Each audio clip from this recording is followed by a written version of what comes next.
البيئة اللي طلعت، ما هي خديجة دي اللي جابت فاطمة، وفاطمة دي اللي جابت الحسن واللي جابت الحسين. إذا هناك حالة عداء غير معلنة لآل البيت، النبي بكى عليها. هل حد يصدق إن الإمام علي تنتهي حياته بالقتل، والسيدة فاطمة تموت مكمودة حسيرة حزينة؟ بمنع بقى إذا كان عمر زق الباب ولا ما زقش الباب، كسر لها ضلع أو ما، لكن على الأقل إحنا متيقنين برواية عمر في البخاري إنها ماتت غاضبة على أبي بكر وعمر. طيب السيدة فاطمة التي يغضب الله لغضبها ويرضى لرضاها، وغضبها غضب رسول الله، مش كده؟ دي المعلومات، إن الله يرضى لرضاك ويغضب لغضبك. مش ده كده النبي صلى الله عليه وآله وسلم اللي قال عن السيدة فاطمة هذا الكلام؟ طيب السيدة فاطمة ماتت غاضبة على أبي بكر وعمر، فلو جيت لقيت شيعي غضبان على أبو بكر وعمر، يا سيدي احسبه على فاطمة، يعني هو هي فاطمة غضبان، فهو لو غضب الشيعي، انت إذا سبيت الشيعي على أنهم غضبانين على أبو بكر وعمر، يبقى روح سب فاطمة كمان، لأن ما هي نفس الطريقة.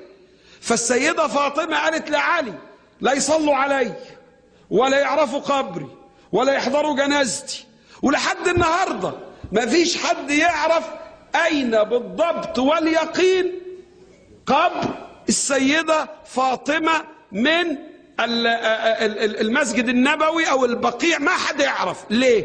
اوعوا تفكروا السيدة فاطمة دي، هو حد يفهم السيدة فاطمة دي سيدة نساء العالمين أونطة؟ لا. ولا السيدة مريم أونطة؟ لا.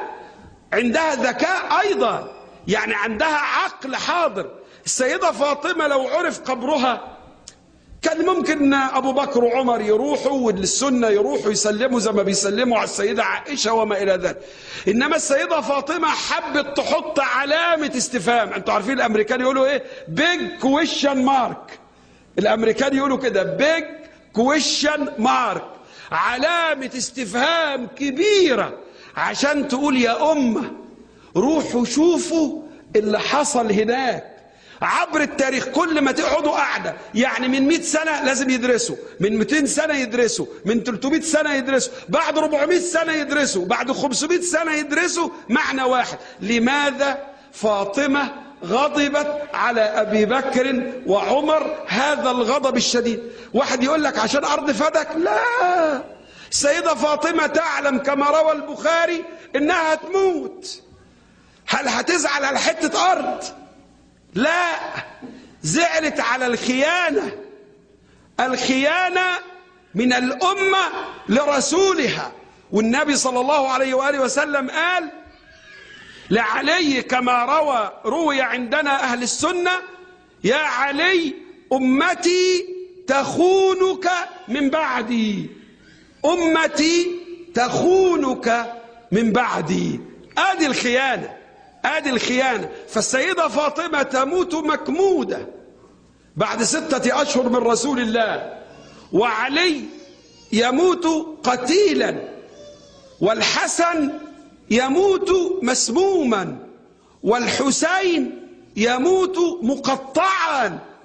يا جماعة الخير، هل دي أمة عرفت أهل بيت رسول الله، أو عرفت محمدا وعرفت الله ورسوله والإيمان والإخلاص؟ ما عرفت بحال من الأحوال. لأن النبي لما يحط الكساء ويقول اللهم هؤلاء أهل بيتي فأذهب اللهم عنهم الرجس وطهرهم تطهيرا، فتكون النهاية بتاعتهم الخمسة اللي هو فاطمة وعلي والحسن والحسين. النبي مات الأول، أدي فاطمة وعلي والحسن والحسين، تنتهي النهاية المأساوية دي.